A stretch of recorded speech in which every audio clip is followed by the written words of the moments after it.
junkguysdfw.net, guys. I'm actually in North Richland Hills. I'm catching the train this morning. I'm going to Dallas. I'm going to work. I'm going to start off my day a little late today. Okay, I have about 3 jobs on the schedule. Nothing big. It's 9:04, so I should get to Dallas around 10 o'clock. I just got here, but for some reason the train schedule didn't pull up on my phone right, so I didn't know what time the train was going to leave. I had no idea. But immediately when I get here, I get a message. I get a Facebook message from somebody about to start a, car wash, pressure washing business. And I was like, oh, okay. I said, well, why are you going to start a pressure washing business? And he says to me, well, because my junk removal is getting slow. Well, just to let you know, on top of that really fast, is if your junk removal business is getting slow, you should really spend time on how to fix that, okay? I asked him a few things. I asked him just the basic questions, the questions that I usually ask everybody. God, I got to put on my glasses. This thing is killing me. And I asked the basic questions. For instance, do you have a website? Are you posting on your Google My Business account?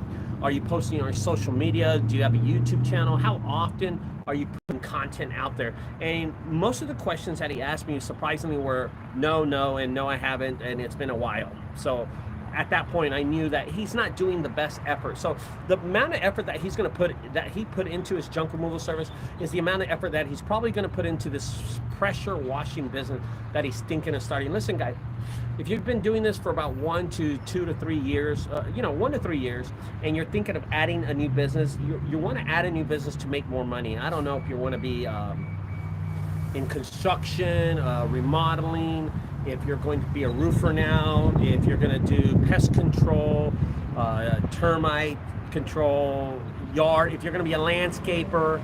There are so many things that you can go out there and add to your junk removal as a complement. You can add moving, you can add gutter removal, pressure washing removal. There's so many businesses. Landscaping. I see some of these junk removal companies always posting on Facebook, and they're saying, hey, I'm landscaping. I see somebody else the other day removing a roof and throwing it in their dumpster, and I'm thinking, that's not what we do. We can haul off the roof, but we're not going to remove it for you and then throw it in the dumpster. That's an extra, fee, of course. Listen, the point about it, if you think it's slow out there, I'm going to warn you right now, it's going to get a lot slower as the months go down. And I want to tell you something. You could always tell how bad, which way the economy is going by the way, when I ride the train station, one thing is, there's always 10 cars in the parking lot, okay? And always on these trains that I'm going in the morning, there's not that many people. There's about maybe 10 or 15 people. Well, I want to show you the parking lot really fast, okay? I want to show you the parking lot, how bad it is out here right now. Look at this. Taking the train just they can, and if they take the train, it's a lot cheaper, of course, and that's what people are doing. I'm actually taking the train because I'm used to taking the train. I've been doing it for like 2-3 years.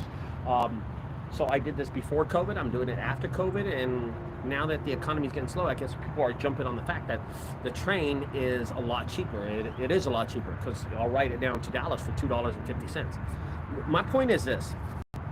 If your junk removal service if you're struggling in junk removal service, I want you to know that it's not going to get any better. It's actually going to get a little worse as the economy goes on the next couple of months. So you're going to see the prices of services, the prices of materials, the prices of construction, housing, food is going to go higher, and then your business is going to slow down because they're not going to have the luxury to pay for a business like us. And then here's what we're doing. We're making our service cost more. I'm going to get to that in a minute too, okay? I want to talk about that in a minute. I want to do another video about that, okay? So here's what's going on. We think that by adding another service to our junk removal business is going to help us. Is that the idea? That if we add another service to our junk removal service, that it's going to help us. But then here's what happens. You tend to lose concentration. You concentrate on that other business. You concentrate on marketing that business. And then what happens to your junk removal business? It's bad enough that you're not really paying attention to your junk removal business, but you want to start another business. That doesn't make any sense. Guys, get good at what you can do, and that is junk removal. Work on that, and I'll tell you, long term, it will work for you. Anyway, guys, don't forget, if you like these videos, subscribe over to the right side. On the left side, check out my other videos, and my train is about to pull up, so I'm going to get off this thing right now. I didn't realize. I thought it was like 30 minutes away.